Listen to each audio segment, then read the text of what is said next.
ڕێز خاڵید تەوەکولی چالاکانی سیاسی لە شاری سەقزەوە لەگەڵمدا پێکۆ گفتوگوی زیاترەکەین سەبارەت بە سەردانی سەرۆک کۆمار بۆسنە. ڕێز خاڵید تەوەکولی بە دیاریکراوی داخوازی سەرەکی خەڵکی پارێزگای سنە و ڕۆژهەڵاتی کوردستان بە گشتی لە سەر کۆماری ئێران چییە؟ ڕێزم هەیە ئەزانین کە سەرۆک کۆمار لە کاتێکا هاتە بۆ کوردستان کە دۆخی ئابووری ئێران و کوردستان زۆر باش نییە و لە وەزعیەتێکی نالەبارە. دیارە خەڵکی کوردستان بەعام و بەگشتی هەروەکو ئێوەش لە راپۆرتەکەتانە نیشانتاندا زیاتر لەسەر وەزعیەتی ئابووری، لەسەر بێکاری، لەسەر تەوەڕۆم، لەسەر گرانی و ئەوانە حساسیەتیان هەیە و چاوەڕوانیان ئەوەیە کە بەرنامەکانی سەرۆک کۆمار بە جۆرێک بەرەو پێش بڕوە و بە جۆرێک ئیجرایی بکرێت کە ئەم گیر و گرفتانە لە کوردستانە کەمتر بێتەوە و خەڵک بتوانن هەلیکاریان بۆ بڕەخسێ، تەوەڕۆم کاریگەری کەمتری بێ لەسەر ژیانی خەڵک و خەڵک بتوانن بە شێوەیەکی باشتر و ئاسوودەتر ژیانی خۆیان دابین بکەن و بتوانن لەباری ئابووریەوە هیچ گیر و گرفتێکیان نەبێت.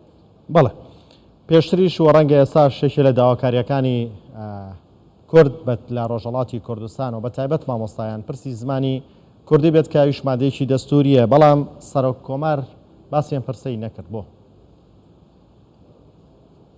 بەڵێ ئەگەرچی ئاماژەی بەوە کرد کە فەرهەنگ و شارستانیەتی کوردستان فەرهەنگ و شارستانیەکی دەوڵەمەندە و فەرهەنگێکی بەهێز هەیە لە کوردستانە، نیروی ئینسانی زۆر باش هەیە لە کوردستانە، بەڵام واقعیت ئەوەیە کە ئەو تاکیدی لەسەرەوە کرد کە ئەو پرۆژە ناتەواوانە کە لە دەوڵەتهای پێشووە دەست پێکراوە ئیسا تەواو نەبووە و بەنیوە تەواوی لە کوردستانەوە گەرەیەکی فقط ئەوانە ئەنجام داد. مامۆساکانیش ئەگەرچی لە ڕۆژهای ڕابردوو هەوڵی زۆریاندا و ناڕەزایەتی خۆیان دەربڕی کە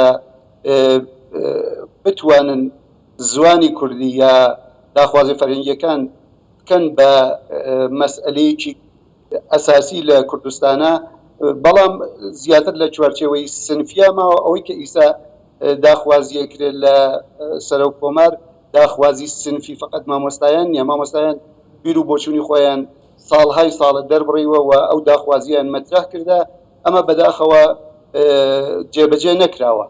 ئەوەی کە ئێستا ئێمە ئەیبینین کۆمەڵانی گشتی خەڵک زیاتر وەزعیەتی ئابووریان من پێم وابێ بۆ مهمە ئەمە بە شێوەیەکی سنفی یا هەڵبژاردەکانی کۆمەڵگا ئەو ڕۆشنبیرەکان ئەوان لەوانەیە داخوازی فەرهەنگیان بێ، داخوازی سیاسیان بێت، کۆمەڵگای مەدەنی لەوانەیە داخوازی های حتا ژینگەیی ببێت.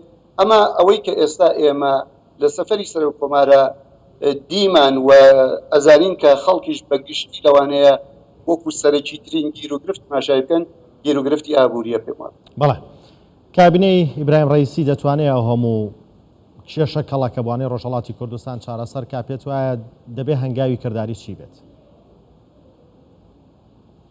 والله زۆر سەختە، چۆن ئێمە ئەزانین ئەم گیر و گرفتانە فقط لە کوردستان نییە. کوردستان چیا لە یعنی گیر و گرفتەکانی چیا لە گیر و گرفتهای ئێران نییە. ئەو گیر و گرفتانە کە ئێمە چاوەڕوانیەکەین کە لە کوردستانە لەبەیم چێ یا کەمتر بێتەوە تا حدێکی زۆر وابستەی بەو گیر و گرفتە ئابووریانە کە لە سەراسەری ئێرانە هەیە. من پێم وابێ گۆڕانکاری لە سیاسەتی خارجی، بەرنامەریزیەکی ڕوون و شەفاف بۆ ئەوە کە لە ناوچە جۆرە و جۆرەکانە چی بکەن، بزانن چه داخوازیەکەیە، چه پۆتانسیەلێکەیە لەو مەناتقا، دوای بەپێی ئەو داخوازی و پۆتانسیلانە بێن بەرنامەریزی بکەن. من پێم وان نییە لە کوردماوە چاوەڕوانی ئەوە بکرێت کە گیر و گرفتەکان بە شێوەیەکی بەرچاو کەمتر بکرێتەوە. ئەگەرچی ئاماژەی بەوەدا کە مەسەلەن لەبارەی گشت و کاڵ و لەباری ئاژەڵداری و گەشتیاری و ئەمانە کوردستان پۆتانسیل هەیە، ولی بەرنامەیەکی ئەوتۆ نابیکرێت بەداخەوە. بەڵێ بەڕێز خاڵید تەوەکولی چالاکانی سیاسی لە شاری سەقزەوە لەگەڵماندا بوو. سپاس بۆ بەشداریەوە. سپاس بۆ